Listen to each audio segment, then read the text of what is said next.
60 en total de los 4 grupos y se va a hacer 3 de 20 estudiantes.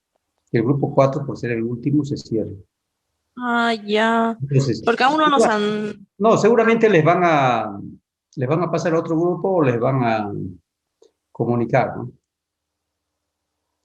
A ver, no le veo, ya le veo a Jimena Estrada, pero no le veo a Moisés Pantoja, a Cari, a Carla.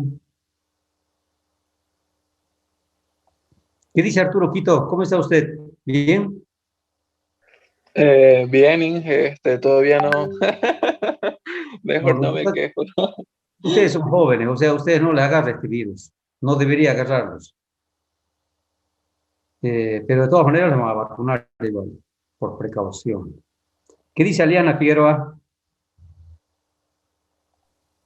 Buenas tardes, Jóvenes, Inge. a ver, creo que ya son las 2:35 minutos, por lo tanto voy a compartirles una pantalla, voy a continuar con el avance. Hoy tengo que entrar al tema 3, voy a concluir el tema 2. Primero me entraré al tema 2, que son límites de confianza. Voy a compartir la pantalla. Montserrat, ahora sí la veo a Montserrat. Creo que es ya. Jóvenes, ¿qué están viendo? ¿Qué ves, Raiza?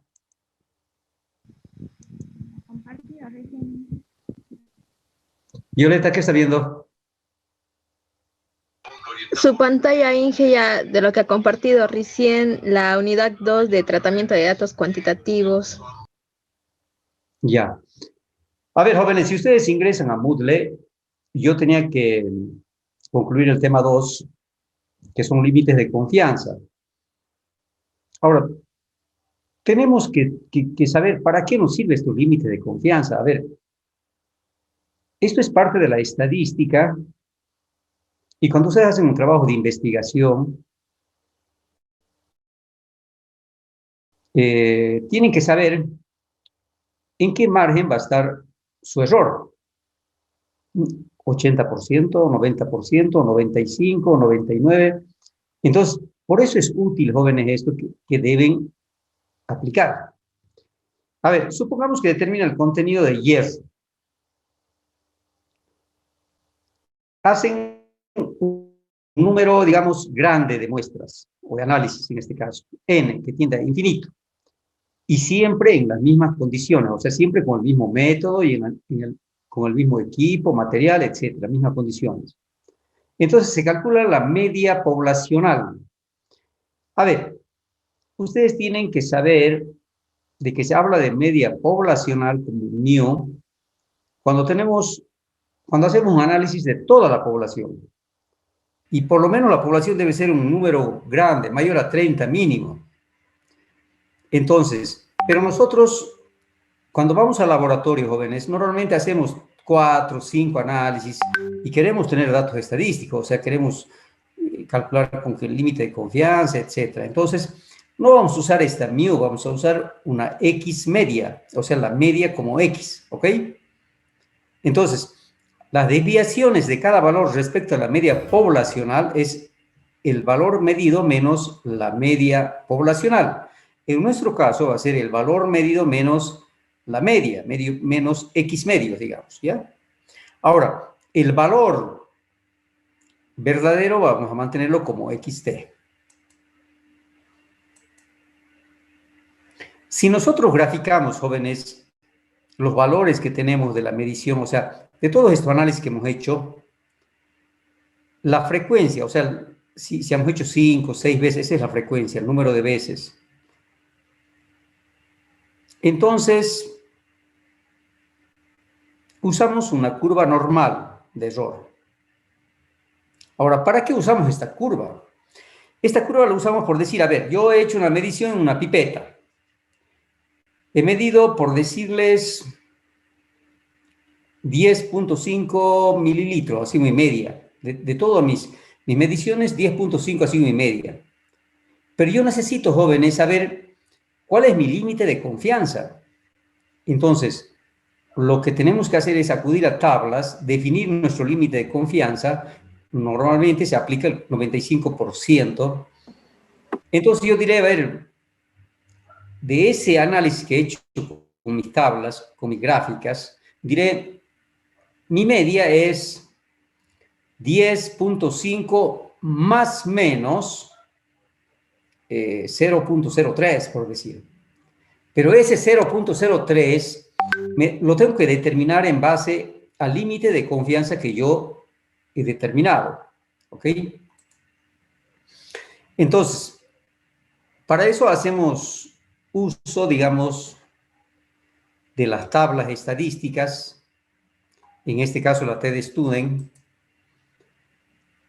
pero para distribuir sus datos a través de la curva normal de error, existe una ecuación, pero nosotros, como vamos a hacer 5 veces, 4 análisis, 5 análisis, no vamos a construir esta tabla, porque necesitaría muchos análisis para construir la tabla, o sea, la curva. Entonces, lo que nosotros vamos a acudir va a ser a tablas que ya están en la bibliografía y que vamos a escoger un límite de confianza, ¿ya? Si ustedes quisieran construir su tabla, tendría que usar esta ecuación, fíjense, donde aquí tengo 1 sobre la desviación, este es poblacional, por si acaso, no es de muestra, y la población debe ser mayor a 30 mínimamente, dividido entre raíz de 2pi por exponencial, fíjense, de la media, bueno, del valor obtenido puntual, menos la media, todo esto, esta diferencia elevado al cuadrado, dividido entre 2 sigma al cuadrado. Imagínense, jóvenes, si tendríamos que hacer este cálculo, ningún trabajo de tesis, porque tendrían que hacer muchos cálculos para obtener esta curva. Entonces, ¿qué hacen ustedes? Acuden a tablas, nada más, tablas, y eligen su límite de confianza. Entonces, aquí, por ejemplo, mu es la media, pero de un número infinito, fíjense, de mediciones. Ahora, la diferencia del valor medido menos la media es la desviación respecto a la media. Respecto a la media. Ahora, F es la frecuencia con la que tiene lugar una desviación. Sigma es la desviación estándar. Ahora, si yo le elevo sigma al cuadrado, va a ser, ¿qué va a ser? ¿Qué se va a llamar?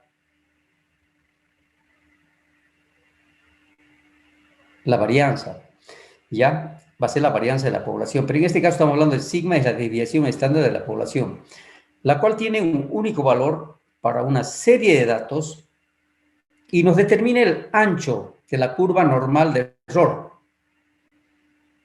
A ver, pero ese ancho, jóvenes, de la curva va a depender de la precisión, va a depender del límite de confianza. Jóvenes, cualquier duda que tengan, que no entiendan, pueden interrumpir, ¿de acuerdo? ¿Qué dice Violeta usted? ¿Me está entendiendo o no? Y además no se olvide que vamos a ser colegas pronto, ya. Os Raiz igual, ¿no? Pronto seremos colegas, ¿ya? Van a ser ingenieros químicos ustedes y tienen que ser de los buenos. Bueno, vamos a ver ahora la curva normal de error y el intervalo de confianza. A ver, si yo escojo un nivel de confianza del 95%, mis márgenes van a ser igual a 2 sigma. A 2 sigma. Entonces, a ver, si sigma me vale 0,1 o 0,2, entonces yo tengo que multiplicar por 2 ese sigma. Entonces, pero este valor va a ser más menos, porque es una campana, tengo valores negativos y positivos. De esa manera, jóvenes, yo puedo determinar mi porcentaje de incertidumbre. Así, el valor de sigma es una medida muy útil de la desviación de un conjunto de datos. Bueno, sigma utilizamos para un número grande de datos y se lo determina de esta manera.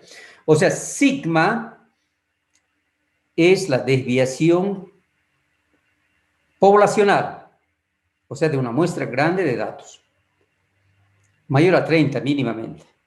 Y nosotros en laboratorio vamos a hacer análisis en química o cuando hagan su trabajo de investigación, normalmente no vamos a hacer no vamos a hacer muchos análisis. Uno porque cuesta tiempo y otro porque cuesta dinero. El consumo de reactivos, etc. Entonces, nosotros vamos a utilizar la desviación, digamos, no este sigma, sino vamos a usar S.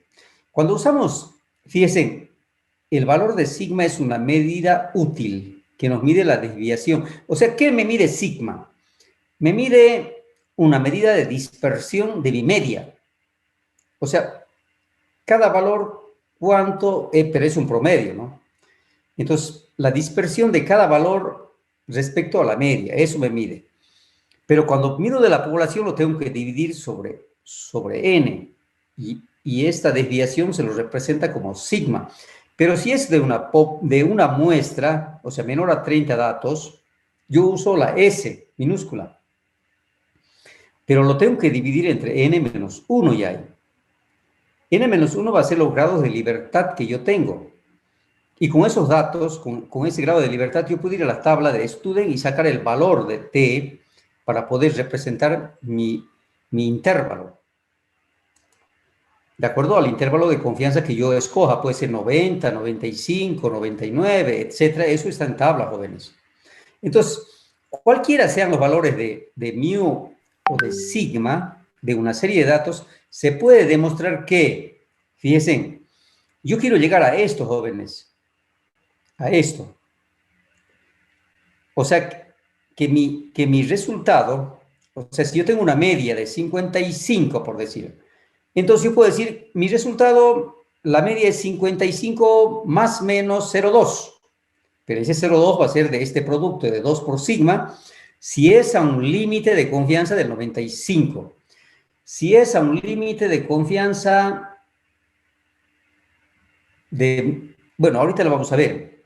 Puede ser 3 sigma, puede ser 1 sigma, depende del nivel de confianza que yo escoja. Pero a un nivel de confianza del 95.5, los valores de esa media van a estar dentro del intervalo de media más menos 2 sigma. Pero esto es cuando hablamos de población, o sea, cuando hablamos... Pero nosotros vamos a hablar... A ver, fíjense aquí dice, si yo quiero hacer más amplio mi nivel de confianza, o sea, estoy extendiendo la campana, la gráfica de la normal es la campana. Entonces los datos van a caer, fíjense, en la media más menos 3 sigma. Ya lo tengo que multiplicar por 3 cuando sea 99.7. Pero la curva normal ustedes nunca la van a obtener experimentalmente porque, como les decía hace rato, demandaría un número enorme de mediciones. Y ustedes no están para eso. Uno que el tiempo y otro que el factor económico. Entonces, en la práctica real, en el laboratorio, ustedes van a realizar 2, 6 análisis. Nada más.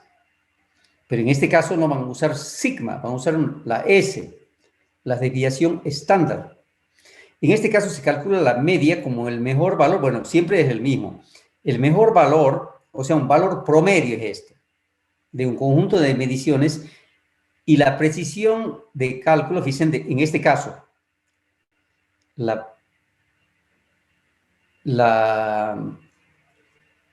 este caso, fíjense, la desviación estándar de la muestra se lo representa con S.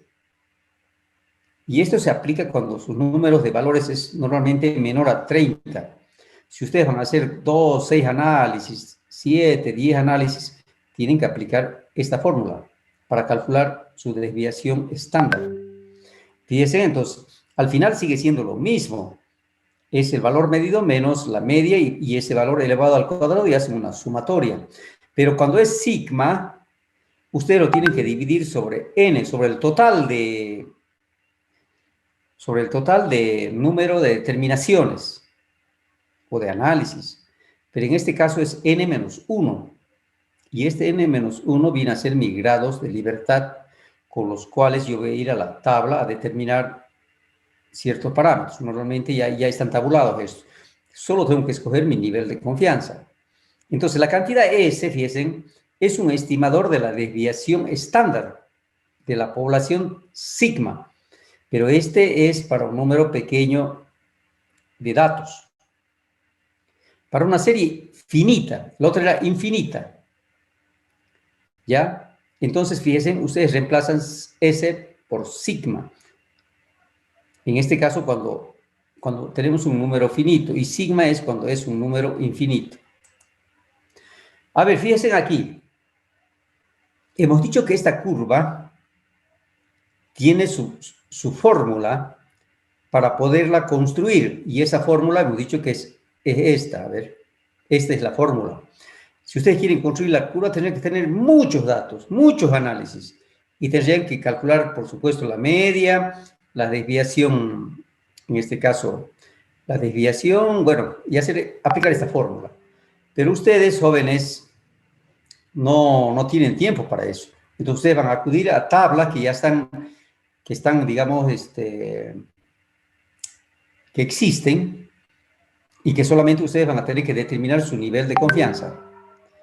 Hasta aquí, Romanet, ¿cómo anda? ¿Se entiende o no se entiende? Sí se entiende, Inge. Raiza. Sí, Inge. A ver, esta curva, que está así con línea sólida, es una curva, digamos, que me representa los datos que yo he obtenido. O sea, aquí tengo una media en esta línea, es la media. Esta es la media que yo he obtenido. Entonces, mis datos se van a disparar de esta media, más o menos cierta cantidad, pero que va a ser igual en ambos lados. Pero, ¿qué pasa, digamos, si yo estoy haciendo un análisis y determino que todos los datos están dentro de esta curva sólida? Pero cuando he verificado, he hecho una calibración, pues ustedes tienen su próxima práctica, calibración de material volumétrico, resulta que cuando he calibrado la pipeta con la que yo he medido, había tenido un error positivo. Entonces, yo quiero ahora actualizar esos datos, fíjense, se van a trasladar en esta campana que está con líneas segmentadas. ¿Pero mantiene la misma forma? Sí. ¿Mantiene la misma desviación? Sí. Entonces, pero tengo un error positivo, por eso es que se me ha ido hacia la derecha. Si tuviese un error negativo, se iría hacia la izquierda. Entonces, la curva de línea llena, fíjense, describe la distribución de los errores aleatorios para un conjunto de valores exento de error sistemático, donde, en este caso, la media va a ser igual al valor real. Las desviaciones respecto a la media se distribuyen simétricamente, o sea, se distribuyen alrededor de la media. O sea, tienen valores negativos y positivos. Entonces, las medidas que tienen desviación cero son las que se presentan con mayor frecuencia. O sea, las que están más cerca de la media. Esas van a tener un valor cero, de desviación cero. Supongamos ahora que la pipeta empleada para medir el volumen de la muestra no fue previamente calibrada y el volumen real era mayor. En consecuencia, todos los resultados obtenidos, en este caso si he hecho un análisis de hierro, van a ser mayor que el valor verdadero. Van a ser mayor, porque tiene un error positivo. Pero si esa pipeta tiene un error negativo, si yo tendría que restarle a ese valor, van a tener, en ese caso, se va a trasladar hacia la izquierda esa curva. En efecto, de este error sistemático mayor a cero, cuando es mayor a cero se traslada hacia la derecha, cuando es menor a cero hacia la izquierda. Si es un error sistemático, es un error no descubierto. Y eso se representa por la línea punteada. Mientras que el perfil de la curva no se ha alterado, la presencia del error se desplaza todos los valores hacia los valores más positivos, o sea, hacia la derecha. En consecuencia, la media estará desplazada y alejada del verdadero valor, que es, en este caso, no va a ser igual. Aquí, fíjense, es igual. Entonces me da el centro, pero aquí el valor medio va a ser mayor que el valor real. Entonces la magnitud de ese desplazamiento indica la magnitud del error sistemático. Vamos a suponer, vamos a hacer un ejemplo, a ver aquí, jóvenes, y me gustaría que atiendan, porque saben ustedes que esto es parte de la evaluación. Me parece que tengo muchos estudiantes y que ya fueron mis alumnos en analítica, y valoro mucho de que nuevamente se hayan programado conmigo, porque yo creo que ahora es la vencida, ya, como quien dice, ¿no? Supongamos que yo hago un análisis en el laboratorio, voy y peso muestras, pero tengo dos tipos de balanza. Tengo una balanza granataria que tiene una precisión de 0,01 gramo, o sea que puedo medir con solo 2 decimales. Y voy y hago un análisis N mediciones. Y luego voy y hago la misma muestra, voy y lo peso en una balanza analítica.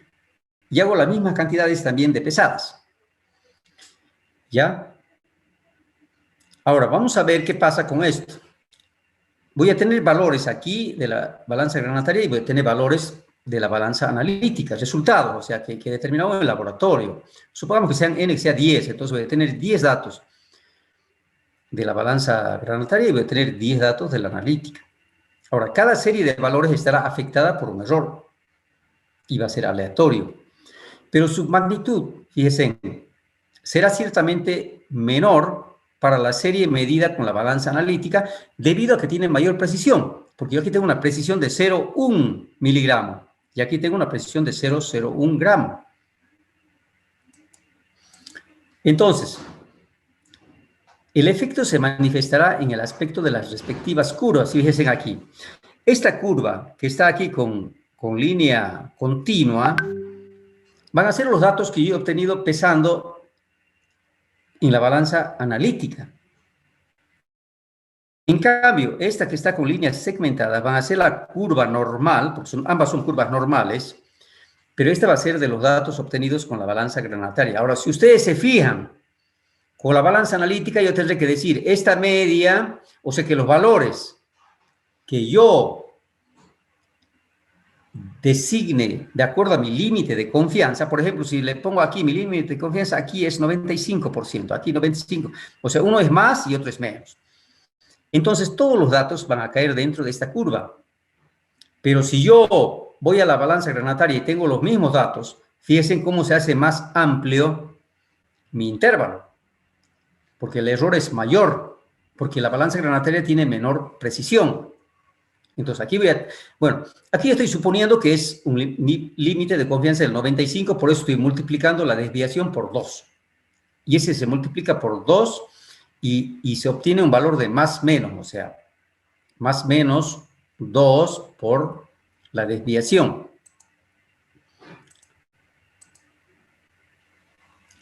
El método de pesada usada en la balanza analítica dará una curva más alta, como hemos visto, y estrecha, como resultado de un error aleatorio más pequeño que el método que empleó una balanza granataria.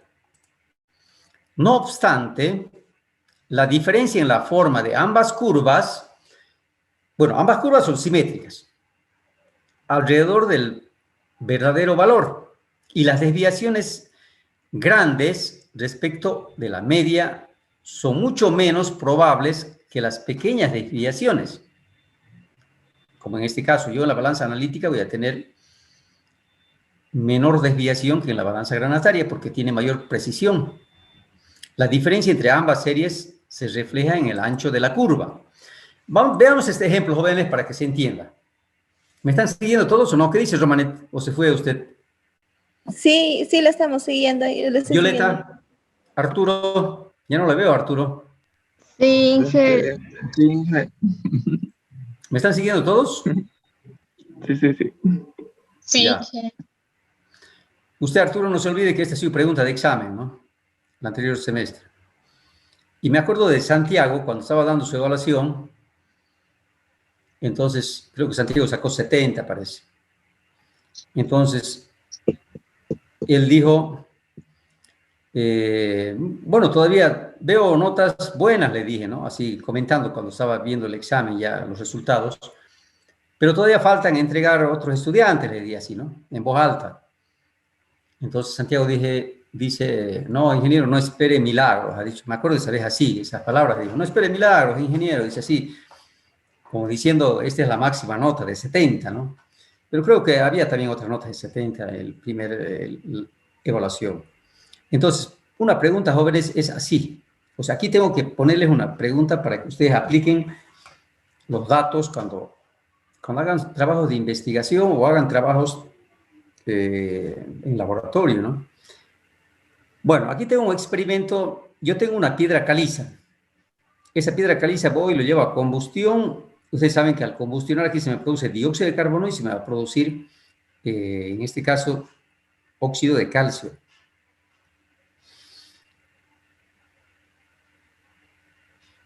A ver, he hecho 5 análisis. ¿Ya? Yo, de esa piedra caliza, he llevado a combustión.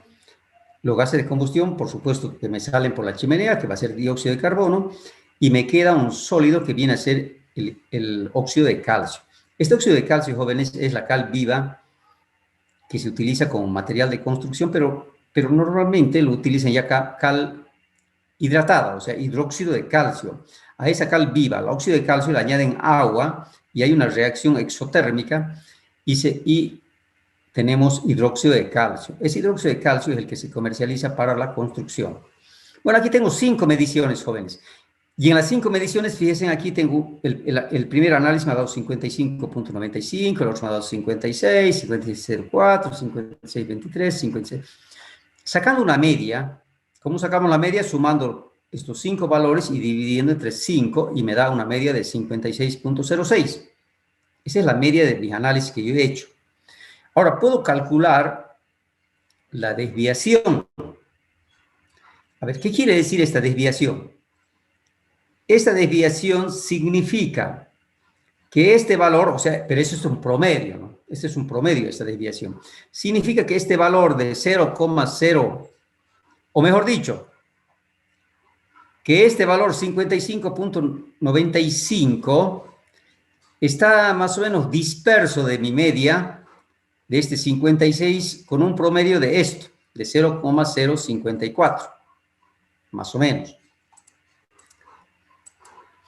Entonces, para este conjunto de datos, yo calculo la desviación, que es esto que hemos calculado aquí. Bueno, aquí he calculado solo la sumatoria. Esto no es la desviación. Yo a esta sumatoria tengo que sacarle raíz cuadrada, y a esto, pero antes de sacar raíz cuadrada tengo que dividir.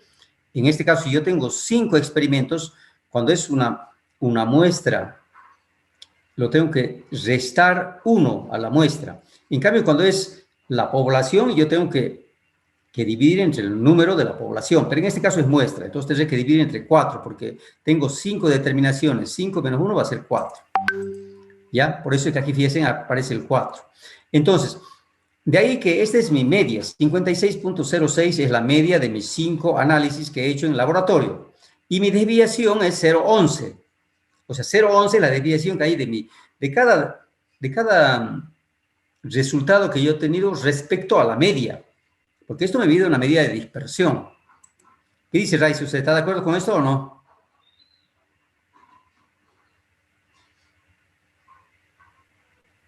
¿Tiene alguna duda, Raiza?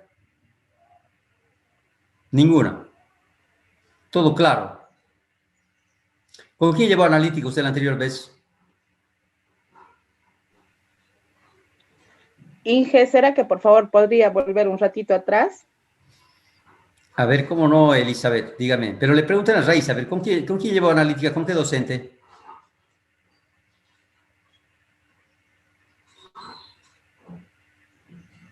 No me escuche, Raiza. Inge, no me acuerdo, a ver, estoy recordando. Ya, a ver, ahora voy a responder. Con la Inge Cáceres, Inge, ya me acuerdo. Ya, ahora voy a responder a lo que me dice Elizabeth. Elizabeth me dice que vuelva atrás. ¿Qué necesita saber de aquí, Elizabeth? Dígame ahora. Elizabeth, ¿está en clase o se fue? Sí, ¿O no es Inge, usted? para sacar esto, lo de la sumatoria, lo que le sale es 0,21, divide 55 entre X, para que le salga 0,11. No. Lo que tiene que hacer aquí es aplicar la fórmula de la desviación, y la desviación es igual. Primero tengo que calcular la diferencia entre cada valor medido. Por ejemplo, aquí, 55.95 menos 56. Me va a dar 0,11, pero aquí calculo valores absolutos. 56 menos 56,06 me va a dar 0,06. 56,04 menos 56,06 me va a dar 0,02. A estas diferencias lo tengo que elevar al cuadrado y le tengo que llevar a la sumatoria. A esta sumatoria, lo que estoy haciendo es aplicar esta fórmula, Elizabeth, a ver,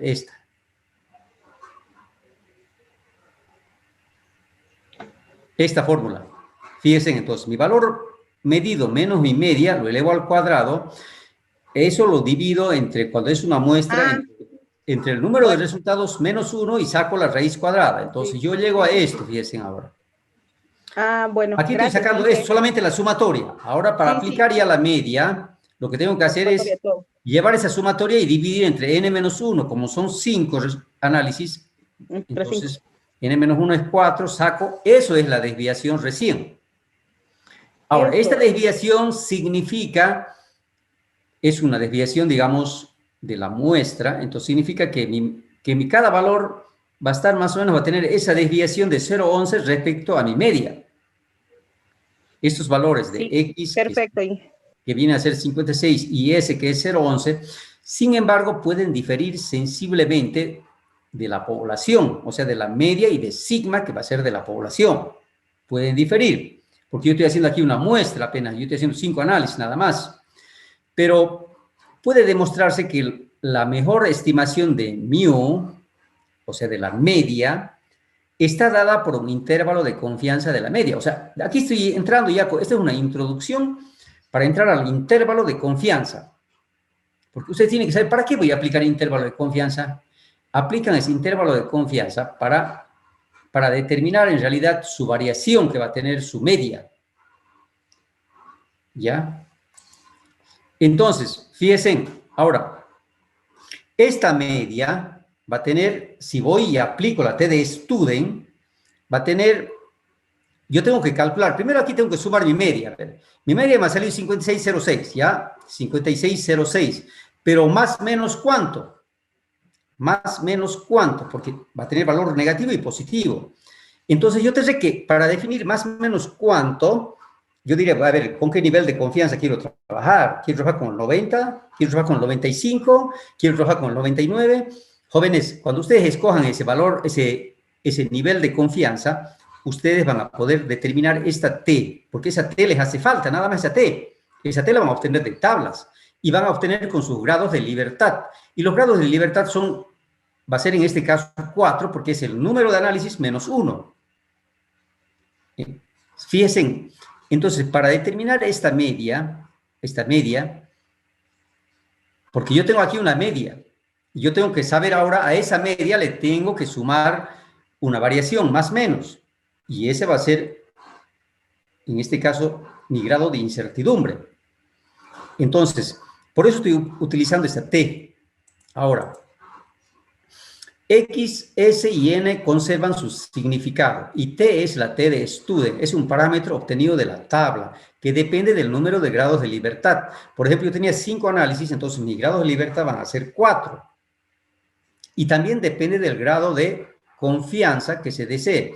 Entonces yo tengo que ir a una tabla, jóvenes, y en la tabla tengo que decir, a ver, ¿qué nivel de confianza quiero yo? Yo quiero 90, 95, 99, lo defino yo. Y si estoy haciendo un estudio de investigación, tengo que mencionar qué grado de nivel de confianza he escogido. ¿Ahora entiende, Elizabeth? Me ha quedado claro, Inge, sí, porque me hacía, no podía aplicar en la otra fórmula y ahora ya, viendo esto, gracias, Inge. ¿Quedó así clarito como el agua o no tanto? Sí, ha quedado Sí. claro. ¿Usted está en Sella o está aquí en Tarija? Aquí en Tarija. Tarija, ya. Pero es de Sella usted, ¿no ve, Elizabeth? Ya. Bueno, el término, fíjense, de la ecuación, el término de la ecuación define los límites de confianza de la media. En nuestro caso, a ver, el porcentaje de óxido de calcio que se practicaron 5 ensayos, mis grados de libertad van a ser 4, yo voy y busco en la tabla de Student, pero dependiendo del límite de confianza que yo escoja. Eso es arbitrario, jóvenes. Eso es arbitrario. Ustedes tienen que definir qué límite de confianza quieren. Pero tienen que mencionar, por este término, por ejemplo, ese término, y aquí lo voy a corregir, esto que no, que me salga más antes. Ahora sí. A ver, ahora. Ya, ahora sí. Ya. Fíjense, a ver, atiendan bien. Ustedes tienen que ir a esta tabla de TD Student. Por supuesto que aquí, digamos, si ustedes tienen 20 análisis, tendrán que buscar más abajo, pues su dato. Yo aquí tengo hasta 14. O hasta 15 tengo. Pero aquí, bueno, esto va hasta infinito, dice. Entonces, dependiendo de mis grados de libertad.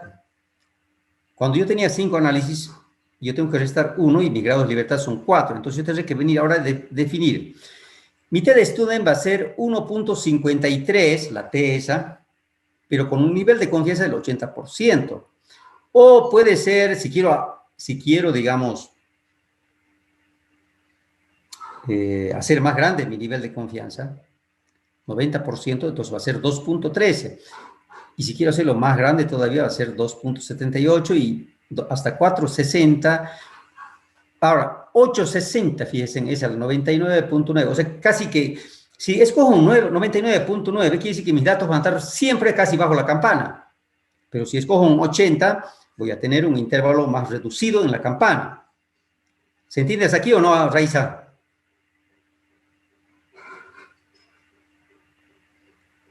No sé si me entienden o no. Aliana, ¿queda claro aquí o no? Romanet. Sí, se queda claro. Ya.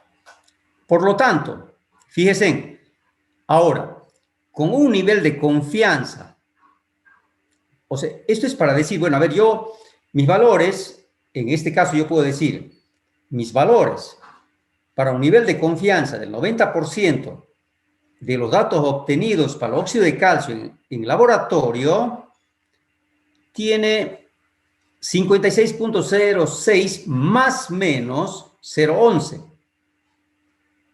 Ahora, ¿de dónde sale ese 0.11? Sale de aquí. Esta T que yo escoja con el 90%, ya ese lo conozco la desviación y conozco mi número de análisis. Entonces yo aplico esta fórmula, fíjense. ¿Qué voy a aplicar? Esta fórmula.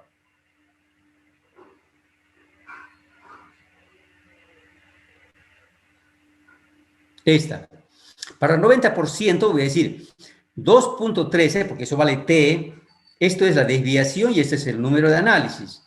Entonces, 56.06 más menos 0.11. Este 0.11 resulta de todo este, de multiplicar 2.13 por 0.11 dividido entre la raíz cuadrada de 5. Ahora, ¿de dónde sale este 2.13? Al 90% con un grado de libertad de 4, este es el 2.13. Pero si yo quiero ir con un grado de libertad del 95, me va a dar 2.78. Y si quiero ir con 99, me va a dar 4.60. Fíjense, con el 95 me da 2.78. Entonces, tengo un mayor rango, podría decir, dentro de la campana. Porque 56.06 más menos 0.14. En cambio, aquí era más reducido al 90%. Y si quiero llegar al 99, entonces todavía es más amplio mi rango. ¿Por qué? Porque ya es 4.60 el valor de T. S y el N se mantienen constantes. La media se mantiene constante. Entonces, ¿qué tengo que hacer para especificar ahí? Mis resultados del óxido de calcio es igual a 56.06 más menos 0.23. Pero con un límite, con un nivel de confianza del 99%. Jóvenes, para eso ustedes tienen que utilizar esa tabla, ¿ya? Vamos a ver ahora, de los 5 datos que yo tengo, de los resultados del óxido de calcio que he hecho en laboratorio, yo puedo hacer un análisis, puedo decir, este resultado está muy disparado de mi media. El resultado que está más disparado. Entonces, ahora, ¿qué hago? Yo puedo tomar una decisión. ¿Este resultado lo rechazo o lo mantengo? Pero ¿bajo qué criterio? Entonces, fíjense, existe también otra tabla que es el test Q de Dixon. Entonces, tienen que usar tablas, jóvenes, aquí no hay más. Cuando una serie de resultados obtenidos de N experimentos, en este caso eran 5, este N lo voy a poner con negrita porque si no, no voy a saber qué es. Para que se entienda esto. Ahora sí. Inge, una consultita. En la anterior que ha dicho 9 de N, no se lo resta el 1, ¿no ven ahí? En la fórmula de cuando aplican el nivel de confianza, no, pero cuando aplica para los grados de libertad y entrar a la tabla de T, sí. Pero cuando aplica la fórmula para calcular ese intervalo, ahí no tiene que restar. Ya, muchas Esa es gracias. una fórmula, o sea que viene por fórmula ya. Y esto lo han hecho, digamos, a través de mucha investigación y son datos que ya se han publicado. Ahora, ¿cuándo puedo rechazar, digamos? Entonces, eso es lo que estamos viendo ahora. Entonces, existe también otra tabla que es, por ejemplo, el test Q de Dixon, ¿ya? Que si bien puede resultar sencillo de aplicar, pero se debe tener presente que dado que se aplica a muestras que usualmente contienen pocos datos, como en este caso 5 datos, se deben usar solo como un elemento de ayuda, ¿ya? Para aplicar el test Q a un dato sospechoso, porque puede haber un dato sospechoso que por error he obtenido ese dato, bueno, pero ya lo tengo ese dato. Entonces ahora yo puedo, después yo que calcule, que haga un análisis estadístico y haga un análisis y diga, pero si mi media me sale tanto y ¿por qué se me ha disparado este dato? Entonces yo tengo la opción, jóvenes, de poderlo rechazar. Este dato lo saco. Pero para sacarlo hay que tener una justificación, fíjense. Para aplicar este test Q a un dato sospechoso, primero los datos se ordenan de menor a mayor. Luego se calcula la diferencia entre el valor cuestionable, por ejemplo, no importa en qué lugar esté, y calcula ese valor cuestionable y su vecino más próximo, o sea, el que esté arriba o el que esté abajo. Y finalmente se calcula la diferencia entre los valores máximos y mínimos de la serie. Jóvenes, ¿me siguen o no me siguen? ¿O se fueron todos? Sí. Solamente le escucho a Arturo, a Romanet y no le escucho a nadie más. No sé si están en clase o dejaron prendido el celular. Sí, Estamos siguiendo, Inge. Sí, estamos. Inge, lo estamos siguiendo. Es decir, dentro del mismo. Sí, Inge, ¿está bien? Ya. A ver, entonces, estamos haciendo un análisis para poder rechazar un dato de los que tengo. En este caso he hecho un análisis del óxido de calcio, tengo 5 datos y a ver, hay uno que se me dispara mucho de mi media, entonces yo quiero desechar ese dato, pero yo tengo que tomar un criterio. Fíjense, entonces tengo que saber aquí, aplicar esta fórmula en realidad. Este Q experimental va a ser igual, fíjense, ¿a qué es igual esto? Es al valor cuestionable. Y este XP va a ser el valor vecino, más próximo que esté ahí, al lado del valor que yo quiero rechazar. Y bueno, aquí tengo los valores máximos y mínimos porque ya he ordenado mis valores de menor a mayor. Entonces, entre el primero y último. Tendría que hacer una diferencia del último menos el primero. Ahora, este valor de Q experimental se compara con los valores de rechazo del Q crítico. Ahora, este Q crítico, jóvenes, tengo que ir y traerlo de tablas. Pero yo tengo que primero este valor del Q experimental lo tengo que determinar de mis datos. Entonces, este Q crítico que se informa de la tabla siguiente. Ahora, si Q experimental es mayor que Q crítico, el resultado sospechoso puede ser rechazado. En este caso, si yo tengo un nivel de confianza del 90, 95, etc., lo puedo rechazar. A ver, veamos este ejemplo. Ah, ya. Yo tengo que definir, a ver, si yo he definido que mi nivel de confianza era 95 y el número de observaciones en este caso eran 5 análisis de óxido de calcio, entonces mi valor Q va a ser 0,71, porque yo he determinado con ese nivel de confianza. Pero si lo hubiese hecho con otro, por si he hecho el 90, entonces mi valor de Q va a ser para 5 es, bueno, aquí jóvenes, ya aquí no defino el grado de libertad, aquí hago con el número de observaciones, con el número de análisis que he hecho, ¿ya? A diferencia de la T de student. ¿Queda claro aquí o no? Bueno, ya saben que al 95 hemos usado, entonces, mi valor de Q crítico, que lo determino de tablas, viene a ser 0,71 porque tengo 5 observaciones. Y ahora hacemos cálculos. Entonces, en el ejemplo tenemos estos valores. El valor de 56.23 resulta bastante mayor que la media. Ahora, si yo aplico este test Q para ver si rechazo o no, yo tendría que rechazar si mi valor de Q experimental con cálculos es mayor que mi Q crítico de tablas, o sea, si es mayor que 0,71 ese resultado, puedo rechazarlo, y si no, no lo rechazo.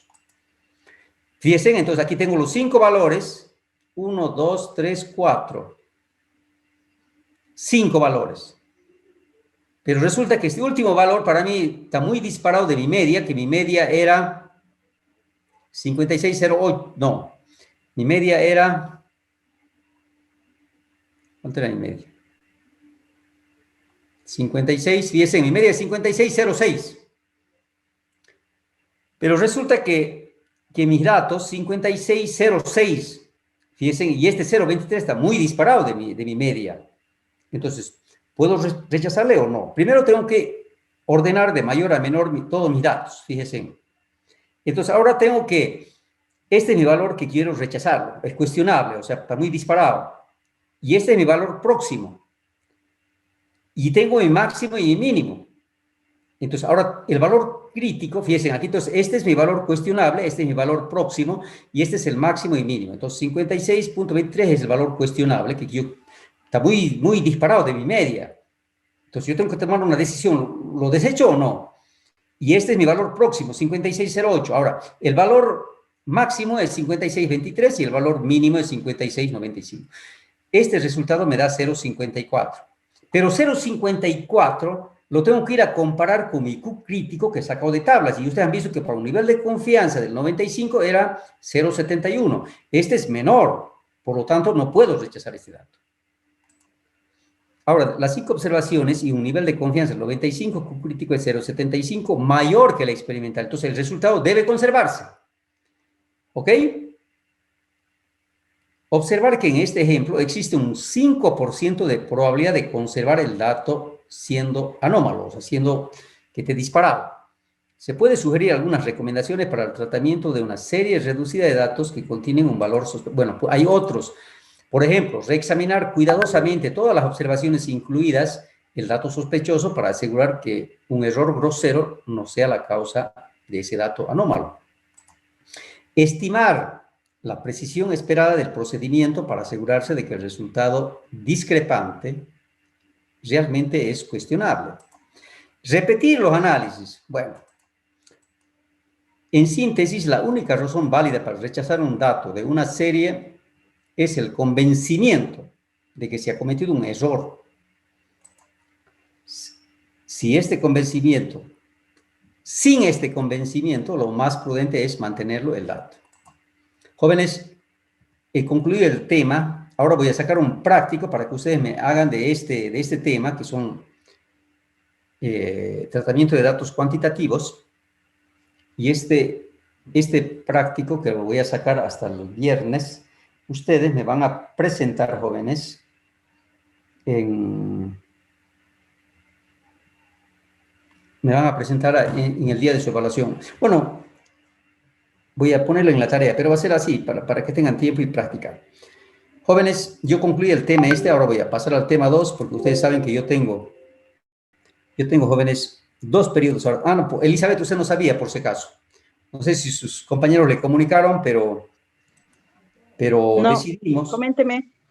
decidimos, por eso es que ya me he pasado pues desde las 3, yo tenía hasta las 3:15, Elizabeth, ¿y por qué usted no ha dicho que ya es Inge, hora? no hay problema. A Ahora ver, estoy con tiempo, ya no estoy trabajando. Antes salía corriendo del trabajo ya. para venir a hacer clase, a veces no Para alcanzaba. todos sus compañeros, a ver, así hubo un acuerdo mutuo primero, porque yo les dije bien claro eso antes. Pero ustedes jóvenes, a ver, todos van a tener que el día jueves hacer un esfuercito y entrar a Moodle y registrar su asistencia porque en el sistema contempla así. ¿De acuerdo? Lo que yo podría hacer es trasladar toda la asistencia del jueves al viernes, pero si ustedes me ayudan, me evitan trabajo a mí, pues. ¿Ok? Ahora voy a compartirles Y, otra pantalla. y los que no han puesto asistencia el anterior jueves, ¿cómo podemos hacer? Ah, ya, yo voy a ponerles eso presente, ¿ok? Pero ahora entren el jueves a poner presente ustedes, solamente su asistencia. Jóvenes, estoy entrando a la unidad 3. Vamos a hablar de disociación electrolítica en la unidad 3 y el contenido es, vamos a definir qué es un electrolito, qué no es un electrolito. Vamos a ver qué es la constante y grado de disociación. Vamos a ver la fuerza de ácidos y bases, el efecto de ion común, el efecto salino, la disociación de iones complejos, la constante de inestabilidad. Cuando hablamos de iones complejos tenemos que hablar de constante de inestabilidad, iones complejos en el análisis químico. Bueno, ahora sí entro a electrolitos y no electrolitos. Pregunta para todos. Son 30 estudiantes que tengo en línea y que van a ser ingenieros químicos muy pronto. ¿Qué es un electrolito para ustedes? ¿Y qué no es un electrolito?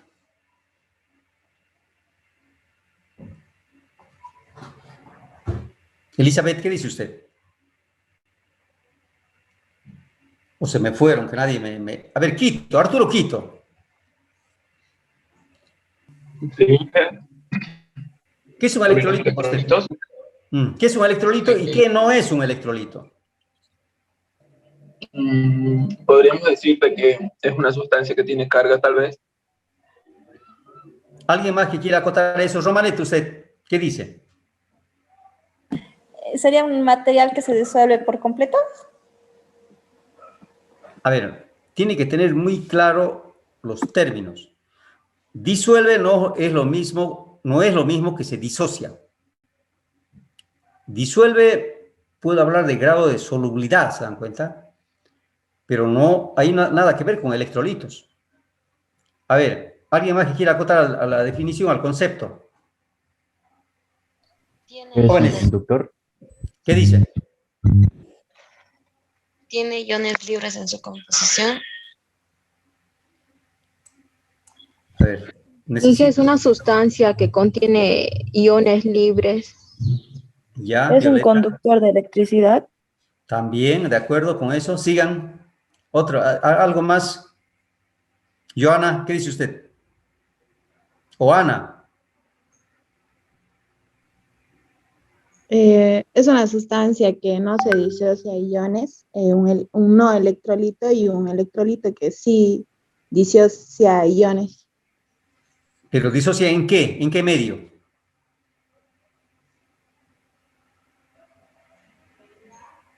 ¿En qué medio?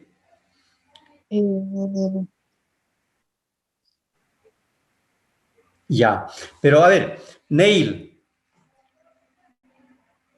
ese compuesto puede ser un ácido, puede ser una base, puede ser una sal. ¿De acuerdo? Entonces, ahora sí entramos a lo que viene a ser definición de electrolito. Fíjense, los solutos pueden clasificarse por su capacidad para conducir una corriente eléctrica. Por si acaso, jóvenes, el agua, así como agua, si no contiene un electrolito, no conduce la corriente eléctrica. ¿Ya? Cuando los electrolitos se disuelven en agua, se separan en iones que conducen, en este caso, la electricidad.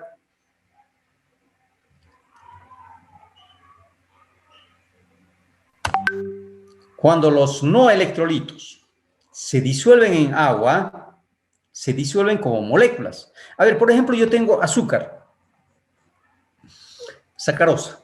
Agarro, comienzo, echo 3 cucharadas a mi tecito, lo disuelvo bien. Y a ver, traten bueno, si tuvieran electrodos, introducen ahí y ven si conduce o no conduce la corriente eléctrica. No va a conducir, ¿por qué? Porque no hay iones, no sé, esa molécula de sacarosa va a estar como moléculas disueltas, pero no se va a disociar en sus iones. O sea, va a haber molécula sacarosa, sacarosa, sacarosa, pero no va a haber una carga, ni positiva ni negativa. No hay iones, hay moléculas solamente. ¿Ya? Entonces, ese sería un no electrolito, por lo tanto, no va a conducir la corriente eléctrica. Los electrolitos pueden ahora clasificarse en fuertes y débiles. Pero pueden haber electrolitos que son sales, pueden haber electrolitos que son ácidos o que son bases.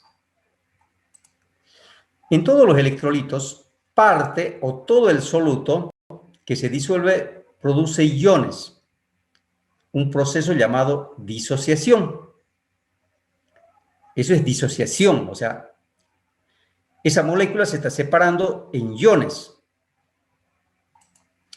Ahora, hay electrolitos fuertes. Los electrolitos fuertes son aquellos que se disocian totalmente. O sea, que no me queda nada de soluto sin disociarse. Eso es un electrolito fuerte.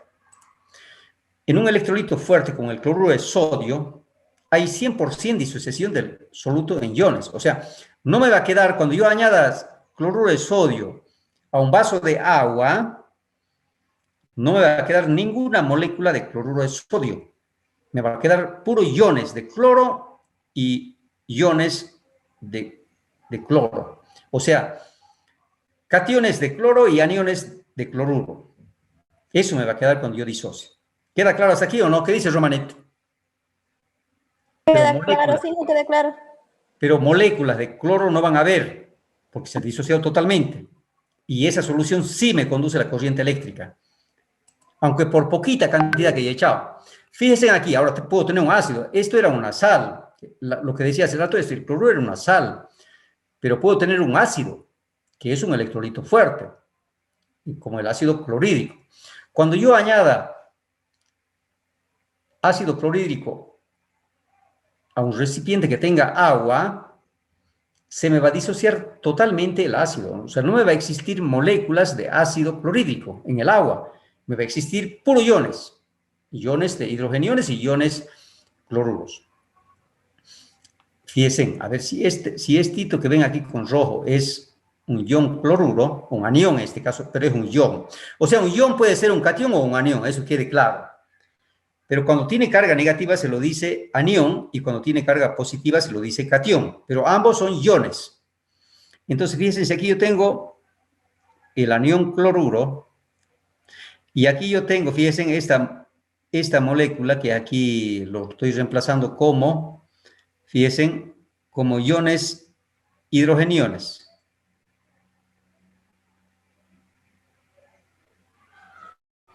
¿Sí? Pero estos iones hidrogeniones, fíjense, están con tres, porque tiene carga positiva, 3 hidrógenos. Entonces, este es agua, este es agua, este es agua, este es agua, este es agua, agua, agua, agua, y aquí tengo un ion hidrogenión. Aquí tengo otro ion hidrogenión. Bueno, pero como voy a tener solvente, por supuesto que el solvente va a permanecer también como solvente. Entonces, pero aquí se me disocia todo. O sea, no existe ninguna molécula. Aquí no ven ninguna molécula de ácido clorhídrico. No ven. En cambio, si yo tengo un ácido débil como el ácido fluorhídrico o el ácido acético o una base como el amoníaco, son electrolitos débiles. En este caso, fíjense, del ácido fluorhídrico, yo lo añado agua y me quedan muchas moléculas, muchas, la mayor parte, como moléculas de ácido fluorhídrico. Fíjense, aquí tengo ácido fluorhídrico, aquí también tengo, aquí también. ¿Por qué? Porque no se ha disociado. Entonces, ¿se ha disociado una partecita? Sí. Aquí tengo, por ejemplo, fíjense, tengo estos aniones fluoruro, que son estos verdecitos, y tengo moléculas de ácido fluorhídrico, moléculas. Pero tengo más moléculas, fíjense, y tengo una sola molécula aquí de anión fluoruro, pero tengo 5 moléculas de ácido fluorhídrico. Entonces, jóvenes, con esto que creo que queda claro, cuándo tenemos un electrolito fuerte y cuándo tenemos un electrolito débil. En este caso estamos haciendo un análisis de un ácido, pero puede ser una sal o puede ser una base. ¿Queda claro hasta aquí o no? Sí, claro. Solamente para Arturo Quito le quedó claro. ¿Y los demás? No tan claro. Está claro, Inge, se entiende. Está claro, Inge, se entiende. Ah, ya. Por lo menos me entendieron 3. Yo sigo nomás entonces. Aunque los demás no entiendan. Seguimos, jóvenes. Bueno, son electrolitos fuertes y débiles. Esto lo tengo que sacar como ninguno. Y ahora sí. Bueno, vamos a ver un concepto de Arrhenius, de electrolitos fuertes y débiles. En 1887 él publica su teoría de disociación iónica, en la que afirma que hay sustancias que los llama electrolitos, que en disolución se disocian en cationes y aniones. Por supuesto que los cationes, especies químicas con carga neta positiva, y los aniones son especie química con carga neta negativa. Aquí tengo un ácido fuerte, ya hemos visto. Este es un ácido representado en una forma genérica. HA es cualquier ácido, donde A es el anión y este son los iones hidrogeniones. En este caso, este es un ácido fuerte porque aquí no tengo ninguna molécula de ácido, solamente tengo iones. Aquí tengo aniones y tengo cationes. Pero puede haber un ácido que sea débil, o sea, un electrolito débil como el ácido acético o el ácido fluorhídrico que hemos visto recién.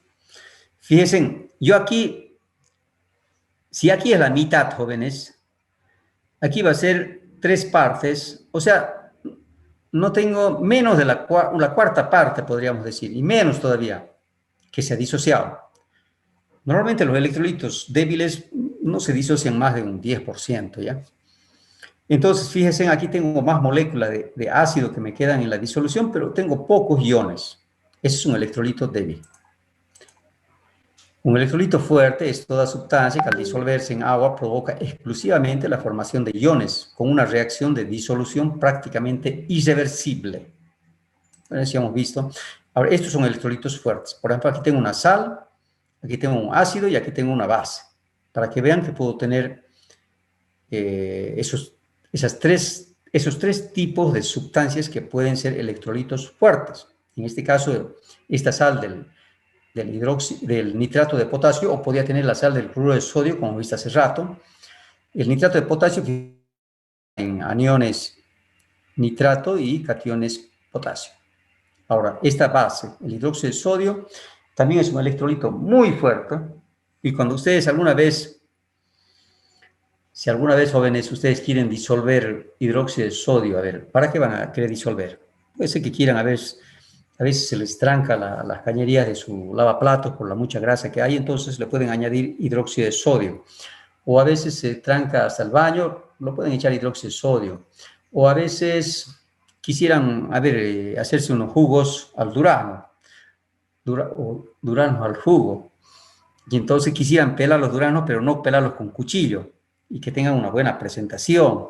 Entonces puedo preparar una solución de hidróxido de sodio al 3%. Pero, ¿qué recipiente voy a utilizar para preparar mi hidróxido de sodio, esa solución? ¿Podrían decirme alguien qué recipiente tendría que ser? ¿De qué tipo? ¿Y de qué tipo no tendría que ser? Preguntas, jóvenes, a ver. Tengo 30 estudiantes y solamente hablan 2 o 3, y los demás, nada. A ver, ahora que hable uno que no habló toda la tarde. ¿O no ha quedado clara la pregunta? ¿Qué dice usted, Joana? ¿Podría repetirlo otra vez? Mi señal no es muy buena y no la escuché muy bien. A ver, lo que yo le decía es que si ustedes se preparan alguna vez, porque van a ser ingenieros químicos y seguramente están haciendo algunos experimentos en su casa, si ustedes preparan una solución de hidróxido de sodio, ¿qué recipiente deberían usar? ¿Y qué recipiente no deberían usar nunca? Esa es la pregunta.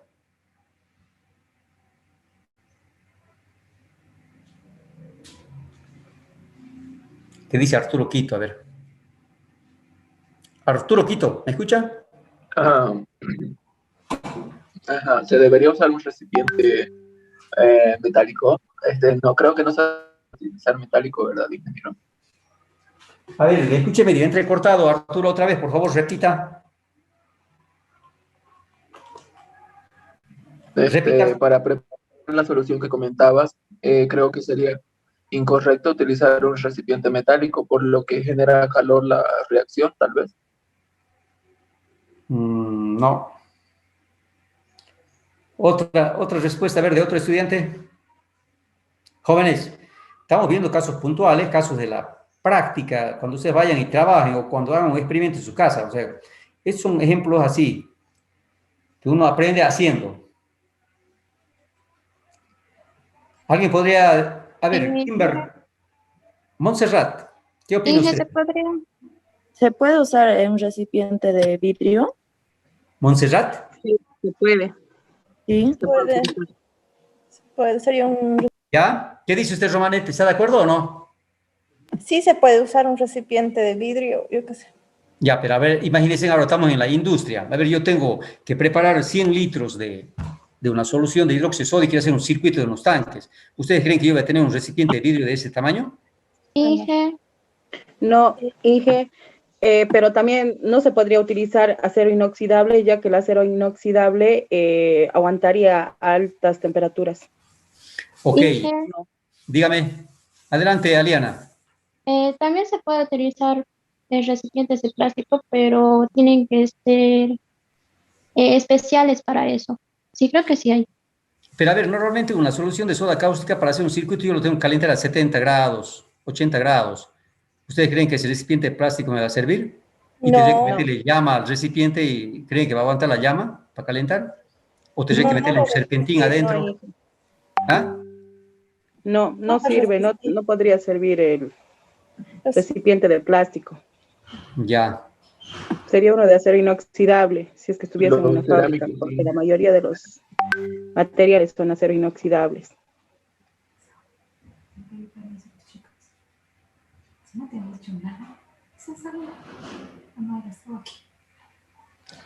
A ver, ¿qué dice Arturo usted?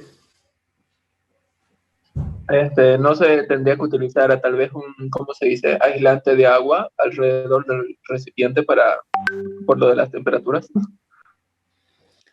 A ver, jóvenes, atiendan bien ahora. Les voy a explicar cómo se trabaja en la industria. En la industria, normalmente yo puedo usar un recipiente que sea metálico, pero que no tenga reacción con el hidróxido de sodio. O sea, ese recipiente no tiene que tener reacción. ¿Y cuál no tiene reacción? Puede ser de cobre, puede ser de acero. El acero inoxidable es el más usado. Puede ser de acero al carbono también. Pero lo que nunca puede ser de cobre, puede ser de bronce. Pero lo que nunca puede ser, jóvenes, es de aluminio. ¿Por qué? Porque el hidróxido de sodio reacciona con el aluminio. Ustedes se van a quedar sin olla. Si hacen, a ver, adicionan hidróxido de sodio en olla de aluminio y se van a quedar sin olla. O posiblemente se le va a ir comiendo, digamos, si la olla es gruesa, pero con unas 4 o 5 veces que hagan, se van a quedar sin olla. Entonces, jóvenes, porque hay reacción del hidróxido de sodio con el aluminio. Nunca tienen que preparar. Lo mejor es cualquier metal excepto aluminio. Ahora, podría ser en un tacho de plástico, pero yo tendría que tener un serpentín, ya no tendría que calentar con llama, pero tendría que aguantarme por lo menos 70 grados, 80 grados, ¿no? Y porque las soluciones de limpieza con hidróxido de sodio son alrededor del 3%. Con ese porcentaje trabajamos. Ya.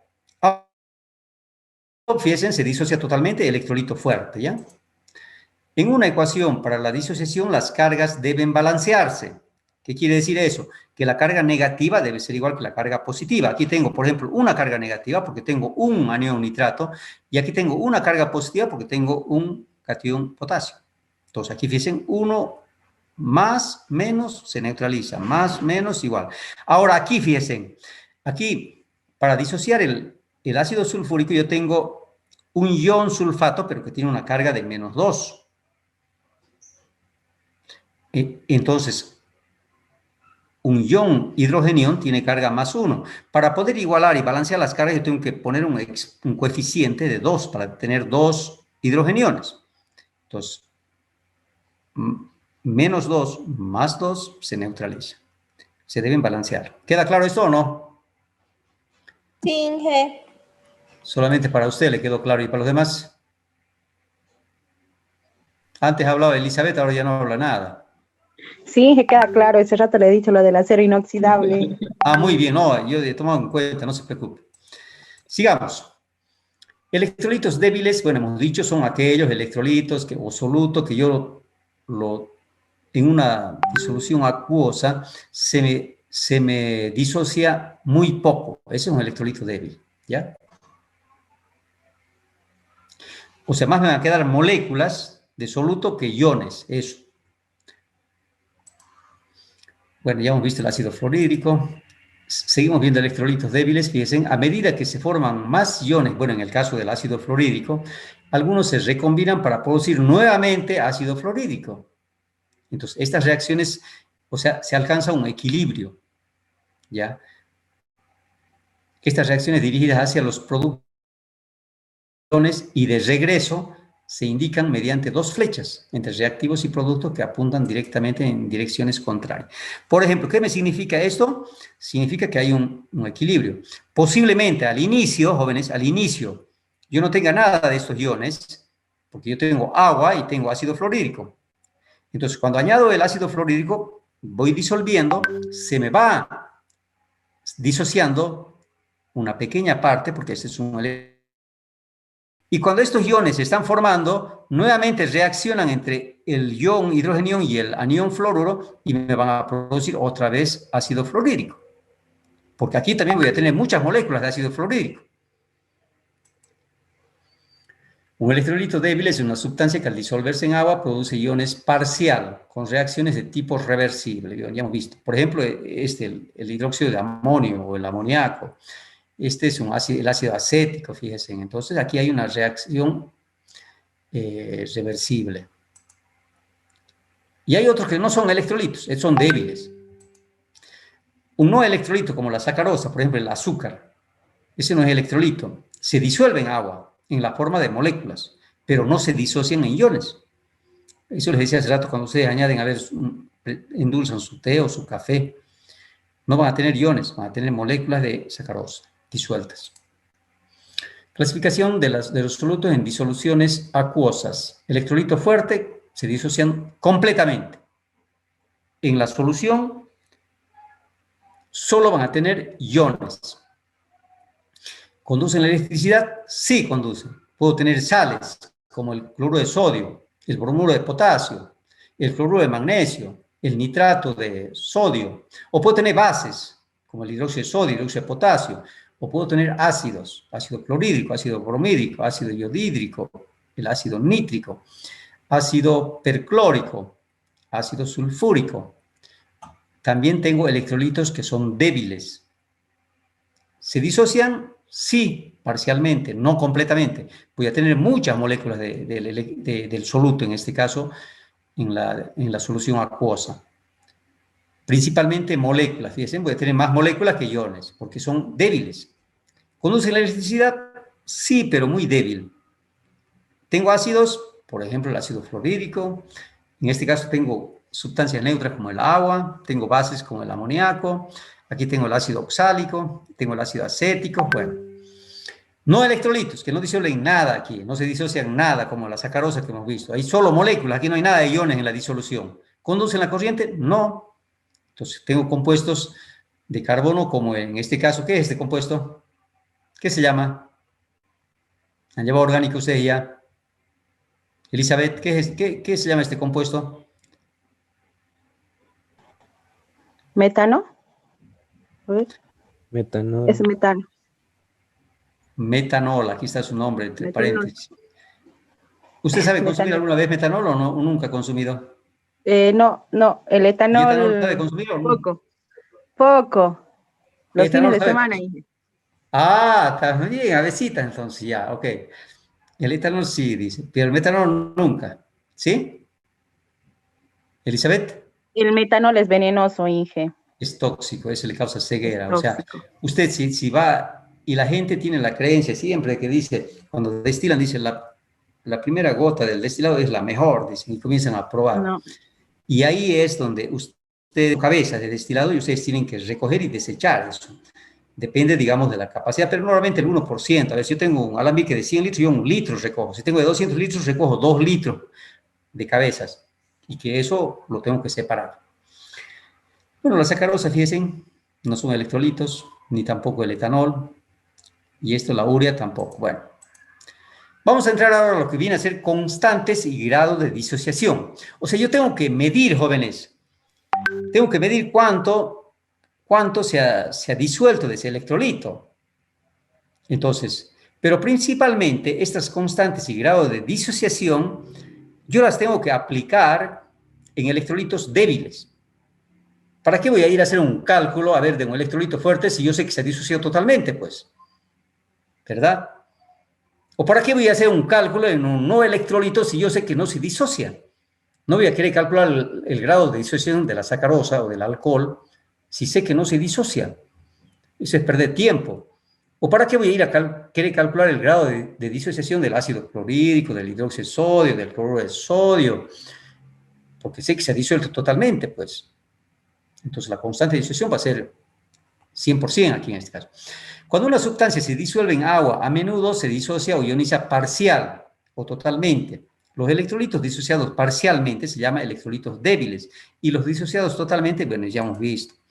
La disociación de electrolitos débiles o la solubilidad de sustancias ligeramente solubles se puede describir de manera cuantitativa. Fíjense, entonces yo aquí para medir el grado de disociación, yo tengo que medirlo de electrolitos débiles, ¿ya? Y de esa manera yo determino, una manera es determinar la constante de equilibrio. Las constantes para electrolitos por completo disueltos y disociados son efectivamente infinitos. Por eso es que yo no tengo que hacer cálculos de estas constantes. Considere la especie disociante AB. Fíjense, aquí no tengo ninguna molécula de AB. Quiere decir que aunque tengo aquí una flecha que va y viene. Si tengo esta flecha que va y viene, esto significa que no es un electrolito fuerte. Cuando es un electrolito fuerte, solamente tengo una flecha hacia la derecha y no tengo hacia la izquierda. Al ver esto así, a mí me da a entender que este es un electrolito débil, porque aquí hay una flecha. ¿Qué quiere decir? Que estos iones reaccionan entre ellos y nuevamente me están formando el producto AB. La constante de equilibrio para una disociación así se puede escribir como... Fíjense ahora, ¿cómo tengo que escribir la constante? Como escribimos la constante de equilibrio. Ustedes saben eso, han llevado química general. Entonces, en el denominador van la concentración de los productos y en el denominador va la concentración de los reactantes. Esa es la constante de equilibrio. Ahora va a depender si esta concentración, para que sea mayor a 1, esta concentración de los productos debe ser mayor que la de los reactantes. Y si es menor a 1, esta concentración de los reactantes es mayor que la concentración de los productos. Y si es igual a 1, las concentraciones son iguales de los productos y de los reactantes. Cuando mayor sea acá, la constante de equilibrio, mayor será la disociación, o sea, mayor concentración tendré de productos. Por ejemplo, cuanto mayor sea la constante de equilibrio de un ácido, va a ser más fuerte el ácido. Algunas especies se disocian por etapas. Esto principalmente cuando hablamos de los ácidos polipróticos. ¿Ya? Por ejemplo, si yo tengo un ácido sulfúrico, se me va a disociar en 2 etapas. Y si tengo un ácido fosfórico, en 3 etapas. A ver, algunas especies se disocian por etapas y se puede describir una constante de equilibrio para cada paso, o sea, para cada etapa. Un ejemplo, por ejemplo, fíjense aquí. Hagan la cuenta que son hidrogeniones, tengo 2. Se puede disociar como sigue, fíjense aquí. Primero se disocia un hidrogenión y después el otro hidrogenión. Entonces tengo una constante 1 y una constante 2. Esto pasa principalmente cuando, en el caso de los ácidos, ¿ya? Polipróticos. Entonces, para saber la constante total, yo tengo que hacer viene a ser el producto de esas dos constantes. La disociación total del compuesto es la suma de estos dos equilibrios. Fíjense, es la suma. Yo tengo que sumar. A ver, ¿cómo sumo esto? Entonces, sumo esto, pongo aquí una más y sumo este otro. ¿Ya? Pero cuando es suma, se aplica en este caso producto. Multipliquen esto por esto, se me va a simplificar esto de aquí abajo con este de aquí arriba. ¿Y qué más? Y me va a quedar A por A, me va a quedar A al cuadrado por B. Y abajo me va a quedar A2 por B. Estoy multiplicando en este caso cuando queremos calcular la constante de disociación, digamos, total. Viene a ser la suma, pero la suma representa el producto. Por lo tanto, va a ser igual que multiplicar K1 por K2. Si se multiplican K1 y K2, se llega a la constante total de equilibrio. Y esto viene a ser, fíjense, estoy multiplicando esto K1 por K2. Aquí se me simplifica AB con AB. Y A por A viene a ser A cuadrado. Y abajo me queda solamente A sub 2 por B. Cuando las especies químicas se disocian por etapas, como en este caso, las constantes sucesivas de equilibrio, por lo general, siempre se van a volver más pequeñas. O sea, K2 va a ser mucho más pequeña que K1, ¿ya?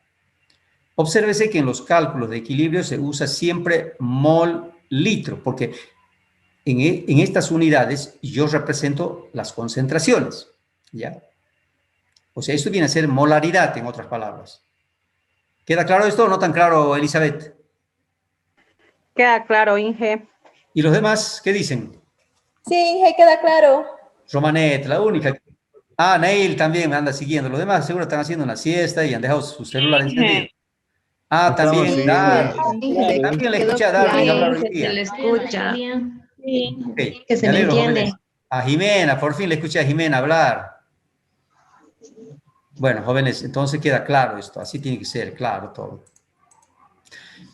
Vamos a hacer un repaso del equilibrio químico. Aquí vamos a hablar. ¿Se acuerdan ustedes hay una ley del equilibrio químico? ¿Se acuerdan cuál es esta ley que se aplica? Esta es la ley de acción de masas, ¿ya? Pero hay un químico que ha visto qué pasa cuando hay alguna interferencia. ¿Y de qué hablamos? ¿De qué principio? Para que se restablezca este equilibrio, a ver, yo puedo hacer, aquí tengo una interferencia, por decir aquí la concentración me ha variado, pero como está en equilibrio me tiene que restablecer. ¿Y qué es esa ley? ¿Se acuerdan? ¿No se acuerdan? ¿Qué dice Antonio Quito? A ver, o Neil. Santa Cruz, ¿qué dice Santa Cruz? Cuando hablábamos de, ¿qué pasa? A ver, ¿cuáles son las variables que pueden afectarme esta constante de equilibrio? ¿Y de qué principio hablábamos cuando vimos equilibrio en química general? ¿Nadie?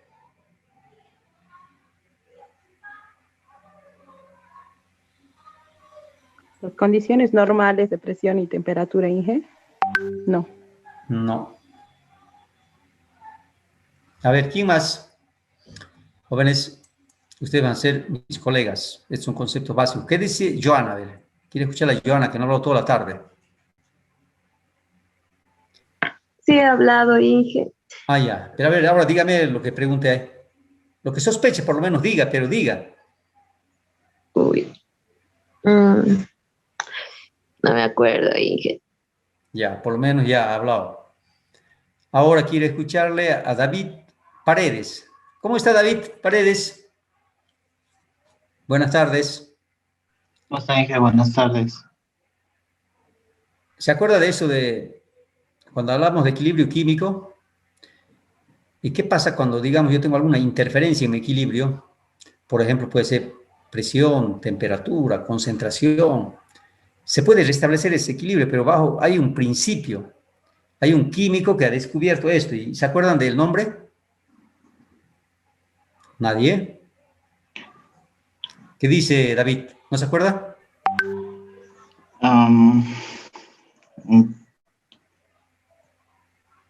¿No se acuerda? No. Del nombre químico no me acuerdo. Ana Torres, ¿qué dice? Ana Torres. Inge, repita la pregunta, por favor. Les decía, ¿qué principio debemos aplicar a una situación de equilibrio cuando hay alguna interferencia? Por ejemplo, yo puedo variar las concentraciones. Para que se restablezca este equilibrio, ¿cuál es el principio? El principio de... Hay un químico. ¿No se acuerdan del apellido? Chatelier, creo que es Inge. Ah, ahora sí. ¿Quién dijo eso? A ver. Ivana. Ivana Yurkina, sí. Le Chatelier. El principio de Chatelier. Ya. Vamos a ver eso. A ver. La constante de equilibrio K, a ver, tiene un valor de 0,3. Ahora, suponga que 0,2 mol de A y 0,5 mol de B se disuelven en 1 litro y que se lleva a cabo la reacción. Calcular las concentraciones de los reactivos y de los productos en el equilibrio. Fíjense, entonces, esto está fácil. ¿Por qué está fácil? A ver. Porque yo tengo aquí mi constante ya. Ya sé cuánto vale esto. Ahora, yo sé que inicialmente yo tengo 0,5 moles, esto, pero este es inicial, no en el equilibrio. Aquí en el equilibrio es otra concentración. Y tengo 0,5 moles de B en el inicial. En el equilibrio, ¿cuánto va a ser? Va a ser lo inicial menos lo que ha reaccionado de A. De B va a ser lo inicial, va a ser 0,5 menos lo que ha reaccionado. O sea, ¿qué quiero calcular? Lo que ha reaccionado. Eso quiero calcular. ¿Cuánto es? Entonces, fácil, jóvenes. Si esto, concentraciones, yo puedo decir, a ver, la concentración inicial es de A es 0,2 y la de B es 0,5, en tanto que la de C y D son inicialmente 0 porque no tengo. O sea, no tengo C y D, solo tengo reactivos. Hago reaccionar, se forma C y D, pero llega un momento en que alcanza el equilibrio y C y D otra vez reaccionan para formar otra vez A y B. Entonces, las concentraciones de A y B, cuando la reacción haya llegado al equilibrio, las concentraciones de A y B han disminuido. Seguro que sí, porque se ha formado C y D. Y las de C y D habrán aumentado. Ahora, sea X la concentración de equilibrio de C o los moles por litro de A y B que reaccionan, entonces, estequiométricamente, si es igual, entonces, por cada mol de A se va a formar un mol de C, por cada mol de B se va a formar un mol de D. Entonces, yo puedo representarle como X las concentraciones de C y de D. Y para mí, A y B va a ser la concentración inicial menos X. Entonces, se puede representar las concentraciones iniciales de A y B como las concentraciones CA y CB inicialmente. Las concentraciones en el equilibrio van a ser estas concentraciones que están en la constante de equilibrio. Las concentraciones de A y B disminuirán cada una en X, porque X es lo que ha reaccionado, lo que se ha formado C y D. Entonces, la concentración en el equilibrio de A va a ser la concentración inicial menos X. La concentración en el equilibrio de B va a ser la concentración inicial de B menos X. Y de C y de D van a ser X. De modo que las concentraciones en equilibrio serán de C y de D van a ser X. ¿Ok? X. Ahora, porque inicialmente yo no tengo nada, fíjense, no tengo nada. Cuando comienza a haber la reacción, se forma X y se forma X de C y de D. Ahora, inicialmente yo tengo 0,2 y tengo 0,5. Aquí disminuye XA, disminuye porque no reacciona, por aquí crece, por ejemplo, en más. En cambio, aquí disminuye A y disminuye B. En el equilibrio va a ser 0,2, o sea, la concentración inicial menos X. Y de B va a ser la concentración inicial menos X. Como estequiométricamente tienen una relación de 1 a 1, entonces aquí se va a formar X de concentración de C y X concentración de D. ¿Cómo tengo que hacer? Reemplazar, ya tengo el valor de la constante, hacemos cálculos, es una ecuación cuadrática de segundo orden, de aquí voy a tener dos valores, un valor le tengo que desechar porque aquí me va a dar un valor positivo y un negativo. El negativo lo tengo que desechar porque no puede haber concentraciones negativas. Esta es una ecuación ya cuadrática que se resuelve y me dan valores, bueno, aquí me da otro valor negativo más, pero lo desecho, solamente tomo el valor positivo de 0,11. Entonces, la pregunta era que yo calcule cuáles son las constantes, o sea, cuánto vale C, cuánto vale D, cuánto vale A y cuánto vale B. Esa era la pregunta. Entonces, aquí, primero tengo que calcular X, cuánto se ha formado de A y de C. Este es X, este es C y este es D. Este es A, que tenía inicialmente, menos lo que ha reaccionado, y este es B, lo que tenía inicialmente, menos lo que ha reaccionado. Esto me da igual a la constante de equilibrio, que es 0,3. Aplicamos esta fórmula, pasamos este denominador a multiplicar allá, y tengo una x cuadrada, esa es una ecuación cuadrática, y tengo un valor que es igual a 0,11. Entonces, A va a ser la concentración inicial menos 0,11, o sea, 0,2 menos 0,11 va a ser 0,09. Aquí B va a ser la concentración inicial 0,5 menos 0,11 me va a dar 0,39. Y C y D va a ser lo que se ha formado, va a ser 0,11. ¿Queda claro esto? Porque para mí, fíjense, aquí está el valor. De resolver esta ecuación cuadrática, yo tengo un valor de x1 de 0,11 y tengo otro valor de menos 0,47. Yo al menos 0,47 lo desecho porque yo no puedo tener concentraciones negativas. ¿De acuerdo, jóvenes, hasta aquí o no tanto de acuerdo? Sí, hablen o callen para siempre también, ¿ya? Sí, se entiende. Sí, entendió. Solamente 2 o 3 me entienden. ¿Y los demás? ¿Y los demás? Nadie. Ya. Entonces, si ustedes quieren verificar, reemplazan estas constantes y le tienen que dar el valor de la constante de 0,3. Constantes, seguimos viendo este equilibrio de disociación. Los cálculos que se refieren a especies que se disocian no son muy diferentes del ejemplo que se acaba de dar. O sea, este ejemplo que vimos, jóvenes, este es del equilibrio. Ahora vamos a ver ya la de disociación. Ahora vamos a ver equilibrio de disociación. El otro era equilibrio químico. Los cálculos que se refieren a especies que se disocian no son muy diferentes del ejemplo que se acaba de dar para reacciones químicas. Ahora, calcular las concentraciones de equilibrio de A y B en una solución 0,1 molar de un electrolito débil, AB, con una constante de equilibrio, fíjense, es débil. ¿Qué quiere decir aquí débil? Si ustedes ven que es un valor negativo aquí, o sea, menor que 1, quiere decir que las concentraciones de los reactantes son mucho mayor que la concentración de los productos, porque no se disocia nada, pues. Por eso tenemos esta constante. Fíjense. Entonces, esta es la constante de disociación en el equilibrio.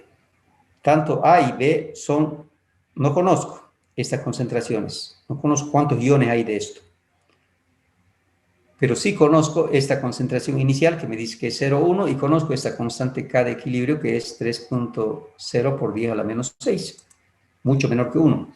Si X representa la concentración de equilibrio, la concentración de AB en el equilibrio es igual a su concentración analítica inicial menos lo mismo, menos lo que se ha disociado. ¿Ya? Adelante.